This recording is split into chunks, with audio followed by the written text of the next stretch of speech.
yoo overlay CapCut keessatti akkaataa itti dabalan baruu barbaadde fakkeenyaaf footoo yookaan image yookaan GV yookaan immoo viidiyoo even green screen kanaafuu ilaaluu keetti fufi. Sababni isaas viidiyoon kun akkaataa overlay CapCut keessatti itti dabalan tartiibaan sitti agarsiisaa jechuudha. Jalqaba viidiyoo keenya drag godhannaa karaa timeline keenyatti. Sana booda footoo overlay gochuu barbaanne sana drag goonaa jechuudha. Irratti fudhannaa. Sana booda asitti footoo kana yoo ilaaltan overlay ta'ee jira jechuudha viidiyoo irratti. Kanaafuu footoo kana scale isaa xiqqeessuu yookaan guddisuu dandeenya. Akkasumas immoo iddoo barbaanne godhachuu dandeenya jechuudha.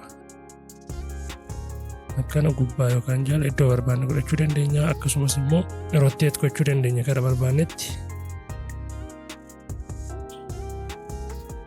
Akkasumas immoo hamma inni mul'achuu qabu asirratti murteessuu dandeenya jechuudha. Yookaan dheeressuu yookaan gabaabsuu dandeenya. Akkanatti dheeressuu yookaan gabaabsuu dandeenya jechuudha. Inni biraa akkaataa image yookaan stiikerii itti daballu CapCutiin stiikerii hedduu qaba. Isaan san keessaa asitti stiikerii iddoo jedhu kana tuquudhaan argachuu dandeenya stiikerii barbaannu. As keessaa kan viidiyoo keenya faana deemu filachuu dandeenya jechuudha. Fakkeenyaaf isa kana yoo filadhe drag gootu jechuudha. Asirratti drag erga gootanii booda isinii bahaa jechuudha. Saayizii isaa iddoo kanaan akkanatti xiqqeessuu yookaan guddisuu dandeessu yookaan scale bakka jedhu kanatti kana gochuu dandeessu yookaan xiqqeessuu. Akkasumas immoo iddoo barbaadan godhachuu dandeessu jechuudha.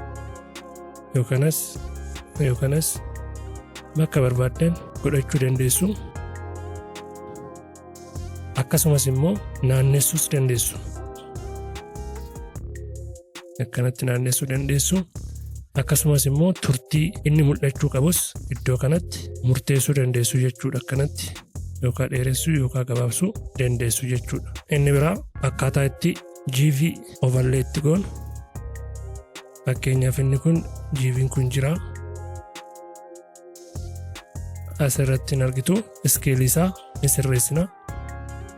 Guddisuu yookaan xiqqeessuu dandeenya. Akkasumas immoo iddoo barbaanne fudhachuu dandeenya jechuudha. Iddoo barbaanne kaa'uu dandeenya. Kanatti saayizii isaas xiqqeessuu dandeenya.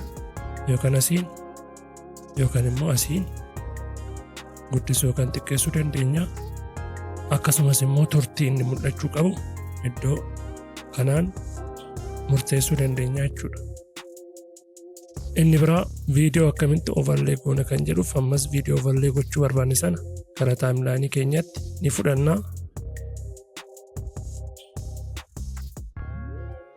Sana booda scale isaa ni sirreessinaa jechuudha. Scale asirratti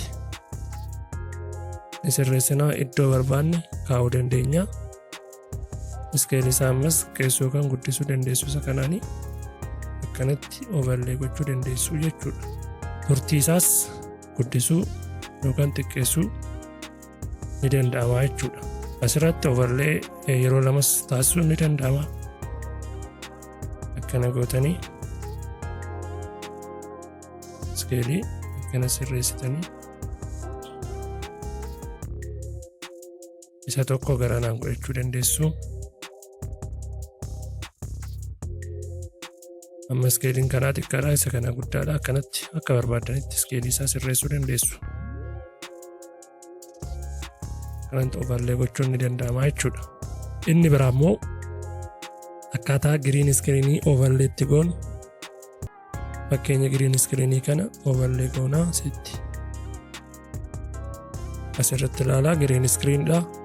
Isa kanarratti background isaa green kan ta'e kana irraa balleessuu barbaanne iddoo kana asitti iddoo kana walaaltan viidiyoo irra jiraachuu isaa erga gootanii booda basic remove bg mask retouch kan jedhu jira.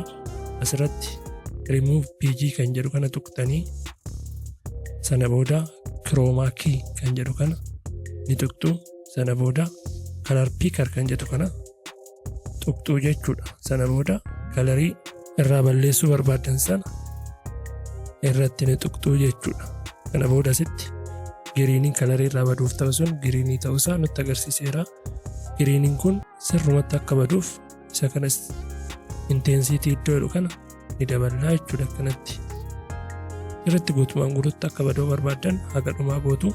Haga dhumaa yoo goonu immoo barreeffamni irra jiru akka nu alaan miidhamneef akkasuma gootan giriiniin badee jira jechuudha. Isa kanas shaadoo isaa xiqqoo dabaluu dandeessu. Amma yoo ilaaltan akkana ta'ee jira jechuudha. Giriin isaa akkana ta'ee jira jechuudha. CapCut irratti overlay karaa kanaan gochuu dandeenya jechuudha.